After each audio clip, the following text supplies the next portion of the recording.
할렐루야. 옆사람에게 또 인사할까요? 오늘 하루 동안 성도의 지금 예배 가운데 함께하고 있는데 격려합시다. 사랑합니다. 축복합니다.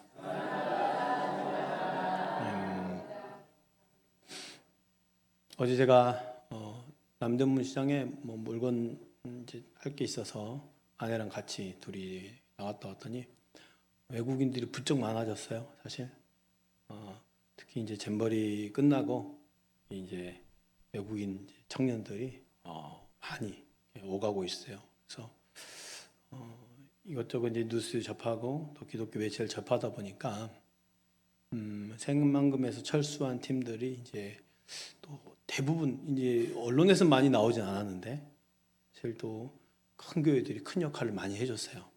수양관을 오픈해서 제공하고 또 교회 세eden 교회나 사랑의 교회에서도 한 1,000명 이상 되는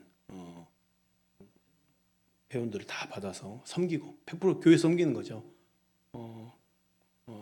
그 지역의 또 문화 관광이랄지 체험할 수 있는 것들을 100% 지원해주고 식사 제공하고 참 교회들이 이렇게 많은 역할을 또 해주면서 정말 그 힘들었던 과정의 마지막을 교회가 참 많이 잘 감당해 줬구나 라는 생각을 또 해보게 되죠. 이 지역에도 많은 교회들이 있지만 또 하나님이 유독 기뻐하시고 하나님이 쓰시는 교회가 분명히 있을 겁니다. 그 일에 또 우리 모두가 쓰임 받으면 좋겠어요. 오늘 이제 본 말씀은 구역장들 함께 나누어서 말씀했겠지만은 이걸 다시 한번 더 집중해서 함께 나눌까 해요. 바울이 디모데후서를 쓴 배경이 있죠. 교회를 향한 애정이 너무 많아요. 사랑이 너무 많아요. 그래서 누구에게 권면하면 디모데에게 권면해요. 디모데는 자기 아들 같은 자예요.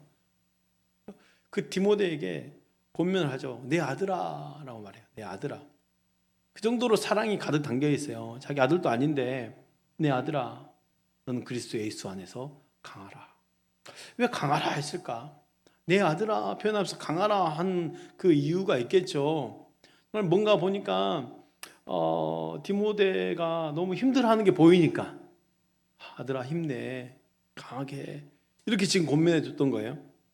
환경적으로 또 육신적으로 여러 가지로 불안했을 거예요. 나이는 연소하죠. 근데 지도자들거든요. 사역자잖아요. 바울이 없어요. 지금 감옥에 갇혀 있어요. 바울은 로마서. 홀로 바울의 몫까지 감당해야 된다는 게 부담이었을 거예요. 육체적으로 힘든 상황이고 또 성품도 되게 유약하거든요. 디모데가 아마 환경에서 온 두려움이 있을 거예요. 그러니 내 아들아 너는 그리스도 예수의 은혜 안에서 강하라 지금 말해주고 있어요. 적어도 주일 오후 예배 함께하고 있는 성도님들 대부분 섬기며 봉사하며 하루 종일 지금 교회 가운데 헌신했던 분들이에요. 사명자잖아요. 사명자들에게 신앙의 위기가 찾아오지 않으면 좋겠지만 현실은 우리 신앙이 마구 흔들릴 때가 있단 말입니다. 언제 흔들립니까? 방금 저도 임직자 훈련을 하면서 함께 나눴지만은 이 뭔가 책임이 주어질 때 이 책임에 있어서 내가 잘 감당할 수 있을까? 어떤 구역장이나 어떤 핵심 리더로서 섬기는 많은 요소의 직분을 맡을 때에 그 사명이 주어질 때 내가 이걸 감당할 수 있을까? 근데 나는 몸도 약하고 이런저런 환경의 어려움도 있고 가정의 힘든 상황도 있고 이 소명 앞에 책임이 주어질 때에 막 흔들리는 거예요. 근데 이거는 당연합니다. 지금 디모데가 그런 상황이었어요. 나이는 어리지 한 교회를 감당해야 되지 지금 아버지 같은 바울은 저 멀리 로마의 감옥에 갇혀있지 교회 안에서의 내적인 어려움도 있지 지금 외적인 그 핍박도 있지 참 힘들었을 거예요. 사명 앞에서 책임을 주어질 때 모세가 그러잖아요. 소명을 받을 때 모세가 말하니까 주여 보낼 만한 자를 보냈어서 나는 말도 못하고 저들이 가서 뭘 하면 내가 어떻게 합니까? 사명 앞에 자기가 책임질 일이 떠안으니까 감당할 수 없다는 거예요. 그래서 이 믿음이 무너지는 거죠. 거듭거듭 본명하면서 기도원도 그랬어요. 나는 집안 중에 가장 작은 자입니다. 근데 하나님의 이 천사 뭐라 합니까? 큰 용사야. 큰 용사. 아니 지금 숨어서 타작마당에서 지금 밀을 까고 있는데, 포도til에서 숨어서 까고 있는데 자기가 큰 용사라는 거예요. 나는 내 집에 가장 작은 자인데 어떻게 내가 합니까? 두려워했죠.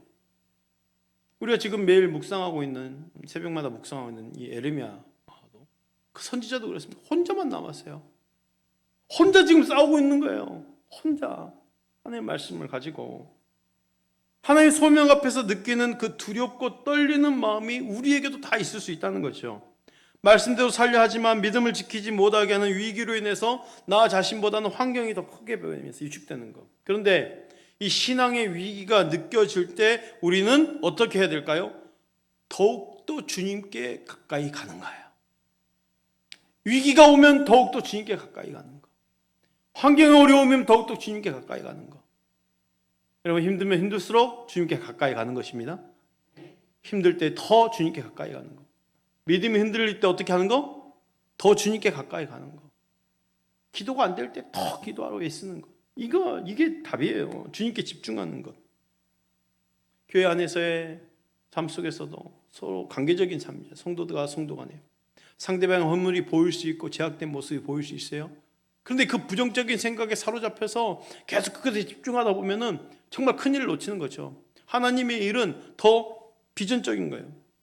안 되고 안 된다는 것에 에너지를 낭비해서 집중하는 것이 아니라 은혜가 넘치는 일에 더 집중할 수 있기를 축복합니다. 그리고 혼자 감당하지 않는 거예요. 함께 하는 거예요. 그래서 바울은 디모데에게 이렇게 말했어요. 교회를 위해 충성된 사람을 세워 그들로 하여금 교회를 섬기게 하라. 참 중요한 거죠. 혼자 하는 게 아니에요. 목사 혼자 하는 게 아니고 충성된 사람들을 세워서 저들로 복음을 전하게 하라, 부탁하라 하는 거예요. 함께 하는 거. 따라합시다. 함께 하는 것입니다. 이게 가장 큰 힘이에요. 교회는 함께 하는 거예요. 충성된 사람에게 부탁하라. 그래서 지금 바울이 디모데가 두려워하고 있는 그 상태를 너무 잘 알고 있으니까 내 아들아, 주 안에서 강하라. 그리고 너 혼자 하지 마. 충성된 사람들에게 부탁해. 같이 해. 이렇게 했던 거예요. 바울은 영적 아들 디모데에게 그 에베소 교회를 위해서 교회 안에 충성된 사람 부탁하라고 말합니다. 디모데서 2장 1절 2절 말씀 볼까요? 내 아들아, 그러므로 너는 그리스도 예수 안에서 있는 은혜 가운데 강하고 또 내가 많은 증인 앞에서 내게 들은 바를 충성된 사람들에게 부탁하라. 그들이 또 다른 사람들을 가르칠 수 있으리라. 따라합시다. 충성된 사람들에게 부탁하라.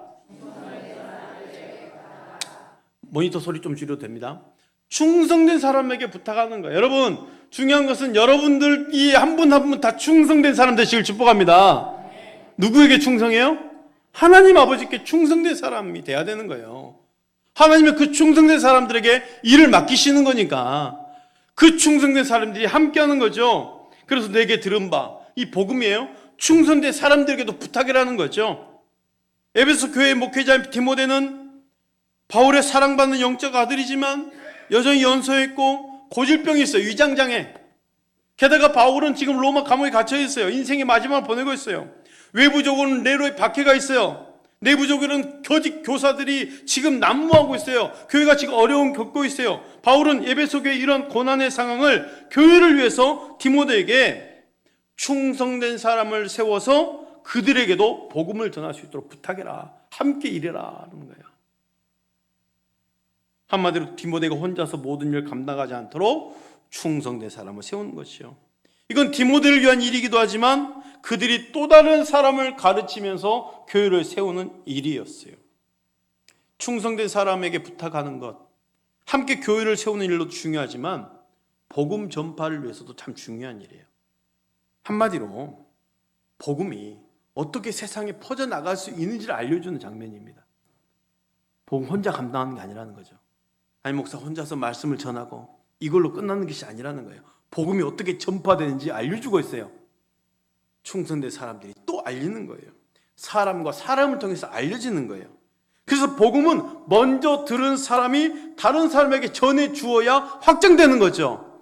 사랑하는 성도 여러분, 복음은 확장되어야 됩니다. 복음은 내 가정에도 확장되어야 됩니다. 복음은 여러분의 이웃들에게도 확장되어야 됩니다. 복음은 먼저 들은 자들이 알려줘야 전파되는 거예요. 이 원리를 지금 알려주는 거예요. 복음 전파가 원리예요. 건강한 교회를 어떻게 세워야 되는지에서 바울은 이어서 하나님 나라의 일꾼의 세 가지 모델을 제시하고 있어요. 좋은 병사, 경기하는 자, 수고한 농부. 3절 6절 볼까요? 너는 그리스도 예수의 좋은 병사로 나와 함께 고난을 받으라. 병사로 복무한 자는 자기 생활에 얽매인 자가 하나도 없나니 이는 병사로 모집한 자를 기쁘게 하려 함이라. 병사로 경기한 자 법대로 경기하지 않으면 승리자의 관을 얻지 못할 것이며 수고한 농부가 곡식을 먼저 받는 것이 마땅하니라. 바울은 하나님 나라 일꾼 세 가지 모델을 제시해요. 첫째, 상관의 명령에 복종해서 자기 생활에 얽매이지 않는 병사, 좋은 병사. 둘째, 법대로 경기하는 경기자. 셋째, 수고하면서 곡식을 거두는 농부. 좋은 권사는요, 전투에 앞장설 수밖에 없죠. 많은 고난을 당하겠습니다. 그렇죠? 매 선봉했으면 어때요? 공격을 다 받을 수밖에 없잖아요. 복음으로 인해서 현실적으로 피부에 와닿는 고난을 감당해라는 거예요. 지금 나와 함께 고난을 받으라 바울이 말했는데, 좋은 군사처럼 이 고난이라는 것이 추상적인 개념이 아니었어요. 실질적으로 받는 고난이었어요. 왜? 바울은 그걸 받았거든. 진짜 복음 전하는 것으로 인해서 온갖 고초를 당했거든요. 핍박을 받았거든. 고난을 받고 지금도 감옥에 갇혀 있고. 그래서 추상적인 개념이 아니라는 거죠. 혹여 복음 때문에 여러분 가운데 핍박이 있을 수 있고 어려운 상황이 생길 수 있고 고난이 닥칠 수 있어요.